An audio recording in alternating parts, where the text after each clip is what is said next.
Are you under stress? No matter where you look today, parents, children, employers, public officials are all under tremendous amounts of stress and pressure.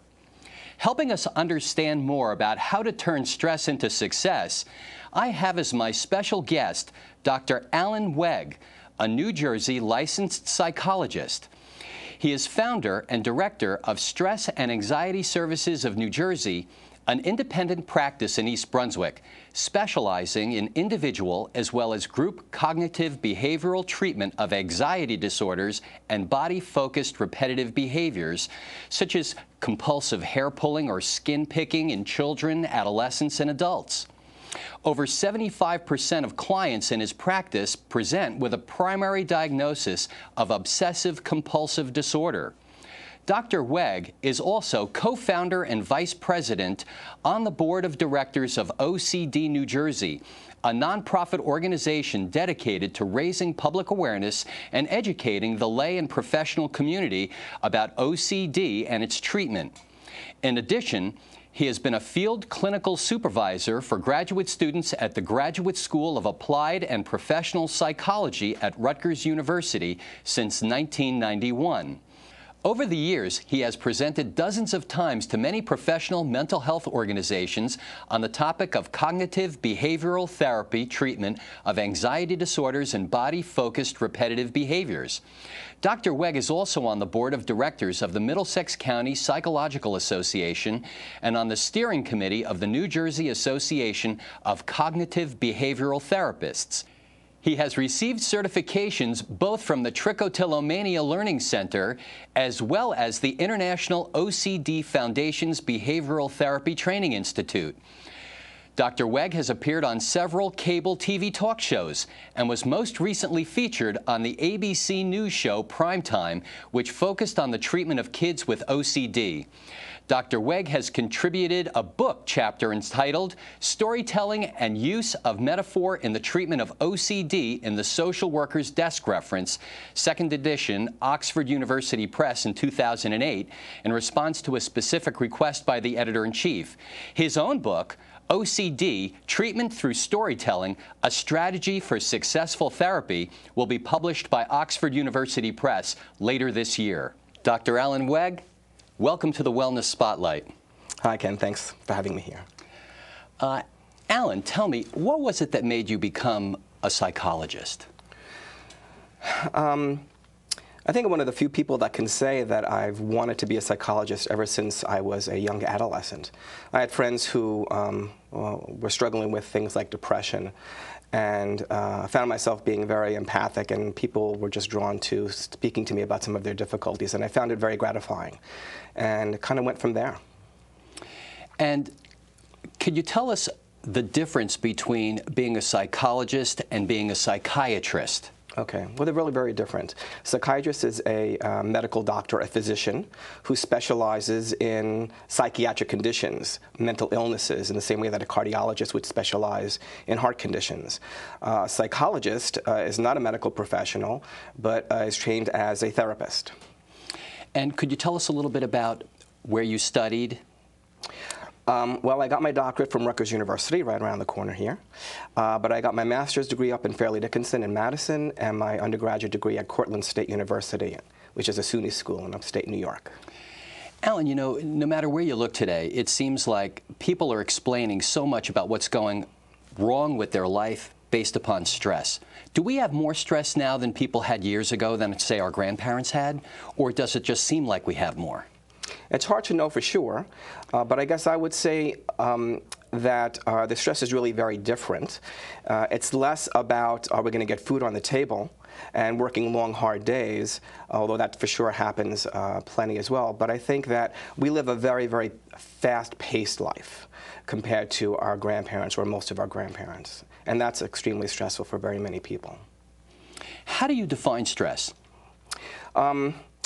Basically, it's a reaction to things in our world, in our lives, or even our own thoughts that that result in some elevated emotional and physiological response. Sometimes it's good because it's the thing that gets us out of bed in the morning and gets us going and allows us to do well in school or do well on the job. But if it gets out of hand and becomes too much, then it starts working against us. Can you give me some examples about what you would call good stress as compared to stress that could be potentially harmful? All right, well, let's say I'm working in a business and I know that I have an important presentations to make the next day at work. I'm going to have a certain amount of stress because of that, but that's going to motivate me to prepare to really know my stuff to work well. If, on the other hand, I'm going to be doing a presentation in front of what I expect to be a very hostile audience, and that if I don't do a good enough job, I might get fired, that might end up creating so much stress that I end up not being able to concentrate or not sleeping well the night before, and I end up not doing as well as I might have done otherwise. You make a distinction between fear and anxiety. Could you talk a little bit more about that? Sure. I see, and there's not a complete consensus about this, Ken. I mean, people have different ideas about what these terms mean, and a lot of times they're used interchangeably. But the way that I see it, anxiety is more of a chronic condition. I have a lot of anxiety over a course of a long period of time, whereas fear is a very acute reaction to a very specific situation. So I might be anxious in general about driving, but I have a specific fear reaction when I'm on the road in the moment in a particular situation. Now, how do these things affect a person? I mean, aside from the obvious mental consequences, physiologically, what do fear and anxiety do to a person? Well, this is a concept that a lot of people have learned back in high school called the fight or flight response, which essentially means that our bodies react in a way that allows us to either fight back whatever physical threat, and this goes way back in time. Come around the corner, you see a saber-toothed tiger, right. Your body gets in motion, so you're ready to fight it, or run away. Run right up a tree. Right. And so everything that happens to us when we experience anxiety or fear is really designed to help us better run or fight. So we breathe more quickly, so we get more oxygen into our bodies, and our hearts pump more quickly so that the blood is able to take that oxygen to different parts of our bodies more quickly. Our digestive system essentially shuts down because at a certain level our body says, well, digestion is important, but not right now. We have an emergency situation, and so we're going to focus everything on things like thinking as quickly as possible and moving those large muscle groups as much as possible. So the blood vessels also constrict, they tighten up around the surface of our skin because we don't need small finger dexterity when a saber-toothed tiger is breathing down our necks, which is why sometimes our hands will get cold, but our face or head will get flushed. And a whole host of different hormonal and neurological and muscular changes take place. The adrenals kick in. Right, the pupils dilate so that you can see, but the hearing becomes more acute. You perspire for several reasons. One, because you know, when your body is wet and you feel a cool breeze, it cools your body because evaporation is a cooling process. So it's like throwing cold water on a hot engine to make sure that it doesn't overheat. It also is more difficult to grab something when it's very wet and slippery. And so if an animal was after you 30,000 years ago or 20,000 years ago, if you were, you know, sweaty, it would be harder for it to grab a hold of you. So everything really is designed for that level of survival. Okay, but now we don't have saber-toothed tigers running around East Brunswick anymore. So years ago, we'd see the tiger, we'd have our reaction, and we'd either get eaten, so the problem would go away, or we'd run away, and eventually the tiger would go away, so the problem would go away. But now, we're confronted with all kinds of things to make our lives stressful.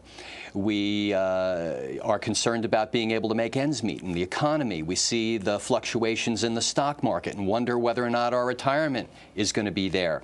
We are concerned about being able to raise children in a healthy environment so they grow up to be upstanding citizens, and on and on and on.